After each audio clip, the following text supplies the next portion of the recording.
As I was coming here, as always, I use the boda as my means of transport. Lucky are you that have a car every day. I meet this picture of cattle being transported in a vehicle, in a truck, in a fuso truck. The tails are tied on the metallic beam. They are shitting in their faces, elevated heads. And to me, so many things pass through my mind. I get inspired, among very many other things.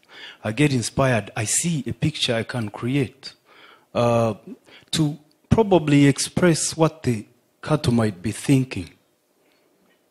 To you, I don't know how you think, because as a creative, I see so many things in that scenario. I'm a visual artist on a daily basis. I illustrate and paint. When I was growing up, I used to play with mud, wood, wire, making cars out of wire and bottle tops as wheels. The kids in my neighborhood would gather around so we can exchange a toy for some little food when I was hungry. Yeah, I never told my mama about this. But then we would go ahead in the evenings.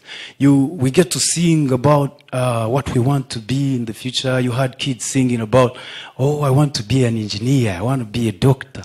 I want to be a pilot. You never had a kid saying, I want to be an artist. You know? Have you thought about art as a career, a business, or a tool of change? In my primary school, I got the beating of my life. Let me tell you about it. I had drawings of ninjas, movie actors, this guy carrying a big gun, bullets across the comic books of all our superheroes when we were growing up. Every subject book. So there was a quarantine kind of checkup for notes, upkeep, how you keep your books organized and stuff like that. I tell you, they gave me a beating. I had drawings on each and every book, on a cover, back and front, amidst with my other notes. Can you imagine what I went through? And that didn't stop me. The next term, I bought myself another book, a Musana book. I bet guys of my generation remember those books. Yeah, I've actually seen one childhood friend of mine. It makes me feel good. I bet he knows about this story because the whole neighborhood heard about my beating. It is today that beating still reminds me that I was meant to be an artist. I know there are children out there that do everywhere, all over the world, and they are spanked. Don't do that. We don't have paint to repaint. We just painted this house the other day. This takes me to my studio where I go every day for practice. Let me tell you something about my studio. My studio is in a bar and restaurant. Before you judge me, let me tell you, it wasn't my intention to start. But it has grown on me. Yeah, I realized I wouldn't want to put my studio anywhere else. A visual artist would want to hide in the forest to be inspired, come up with paintings that no one sees about before the actual show, so that when they bring out in your face, there's so much brand new. To me, the idea of bringing art in a public space is much more functional. Yeah, I get all of these people passing through on their way to the loos, on their way with whatever intoxication they have had. We share so many things. I get inspired about their ideas. When people are a little bit tipsy or motivated by something, they tend to talk too much. They tend to express so many things that I wouldn't have told you on a decent hour.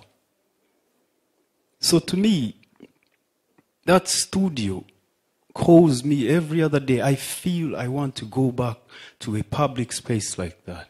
I recently did a project which was quite successful by Uganda German Cultural Society Center, which idea was to install art in public spaces, to beautify the city as part of the KCCA cause, and art as a fraternity in form of murals. So my next project in 2015, I intend to do a MAP project, MAP for Mural Art Project.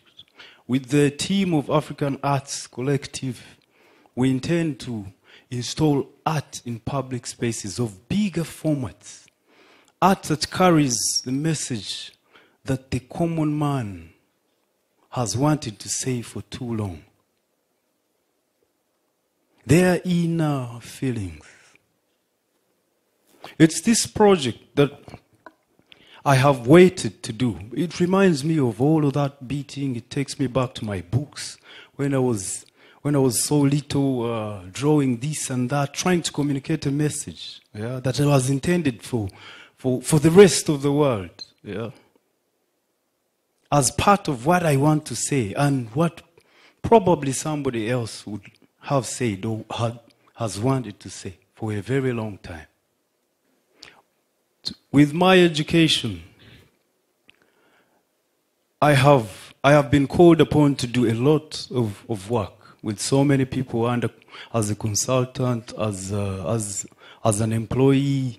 But what keeps getting back to me is that no one has asked me for a transcript of some sort. They can only ask you, where did you go to school? Did you study this in school? So they want my folio instead. They want what I can do. They ask me to demonstrate a little bit. Can you show me how you can do something so small under a theme like this?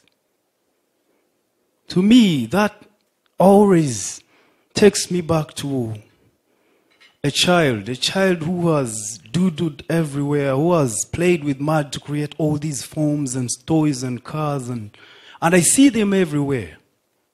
But they are beaten for it. Most of them are punished for it. You know? So all in all, please let me share this with you so that the next time your little boy, that little angel you call the little devil, yeah, I hear you guys say, oh, my little baby is a little devil. Yeah? The next time he doodles all over the wall, go buy him some paint brushes. Yeah? Buy him some paint so he can later take him to school of art perhaps. The next time your daughter comes home with nursery rhymes in your ears and you're so tired of them, you've had a long day, yeah? Don't spank her. Buy her a keyboard. Yeah? And later take her to music school if that is what she wants to do. Thank you so much for listening to me.